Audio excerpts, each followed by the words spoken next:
I just want to preface this with a quick statement. I'm an animator. Unlike others, I don't think I'll ever consider myself a professional. When I inevitably sound like a whiny child, remember that all I'm doing is expressing my opinions about a medium I appreciate very much. And I can't do much about my voice. I'm 19 now and I still haven't hit puberty. I'm an unusually soft creature with social anxiety, and I'm here to lecture you on animation. Let me set the scene for you. It's a dank and humid October. Typical weather for South Texas, and the first episode of RWBY Volume 4 has just dropped. I could have been a lot more excited, but the trailer for Volume 4 had me worried when I realized that the switch had finally been made from poser and motion capture to Maya and mostly keyframe animation. Nonetheless, I watched the episode, and like a well-adjusted adult, I scanned back and forth, frame by frame, trying to figure out why I nearly fell asleep during the episode's first action scene. First off, to figure out what we lost, we have to know what we had in the first place. Monty Oum, the creator of the show and the 4 original character shorts, was an incredibly skilled animator and filmmaker, and a damn good dancer. To break down everything he did to make those original shorts so intense would be insane. So, instead, I'm gonna break down the most important aspects of a Monty Oum animation. Let's split these into 4 pillars: poses, rhythm, character, and the rule of cool. Poses refers to the key points of a motion accentuated by more or less frames in one spot or an exaggerated pose. This is the most obvious one to experience. I say experience because most of the time a pose won't exceed more than 3 frames. Just keep in mind that 3 frames of animation means you get roughly half a second to react to it. So if you have an animation of a sweet flying kick, you're gonna want at least 1 more frame after the most important one to really sell the hit. Movies do this by showing the hit twice back to back, and video games do this with a feature common in fighting games called hit stop.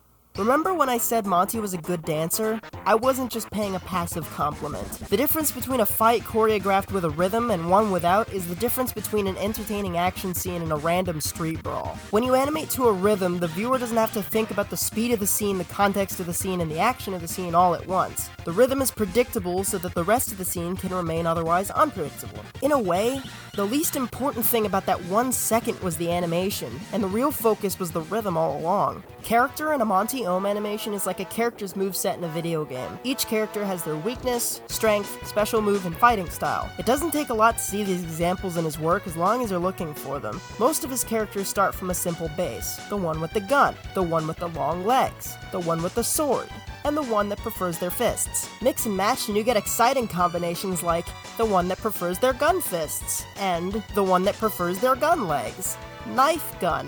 Gun cane? But character isn't limited to their arsenal or their fighting style either. In RWBY specifically, the team works well together because they in themselves are incomplete. Each character has a vulnerability filled in by one or more of their teammates, creating not only an interesting dynamic during dialogue, but even more so when they fight. There's nothing more exciting than sticking 2 of your favorite RWBY characters together and seeing what they become. Now, the rule of cool. It's the simplest concept, but definitely the most important one. The rule of cool is simply an artist's ability to be asked, does that really make sense? And be able to say, does it matter? The rule of cool can be applied to something like a character's ability with no real basis in logic, or an inconsistency in the size of an object for the functionality in the scene. The only requirement to use this wonderful get-out-of-jail-free card is that what you're excusing is in fact cool. If it's not cool, it's not gonna work. Now that I've presented these concepts to you, you now know what made Haloid, RWBY Volume 1 and 2, and Every Dead Fantasy, and so on, so cool. Now, what made the first episode of RWBY without Monty so not that cool? Let's just have a quick overview. Poses? Oh no. How about rhythm? Can I be honest with you for a moment? I couldn't find a single instance of good rhythm in this scene. I don't even have a good visual example to show you. It's just not there. Remember when RWBY was fast and used her scythe? Well, now she uses a gun. Ugh.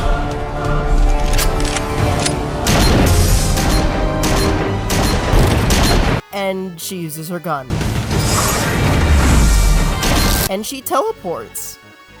Cool! I was foolish to believe I could cover all of this in one video. Hello, friends. I had my computer die on me last week, so that left me in a situation where I missed my weekly upload and I had 2 days to make this video. What was that? Weekly? Yes, weekly is what you heard. You were right, I never doubted you. I'm gonna go further on this subject later, so subscribe if you don't want to lose a part of your brain roughly the size of a golf ball, because that will happen. If you miss this upload, you will lose that much of your brain. And it's gonna be in the front part. You know the one.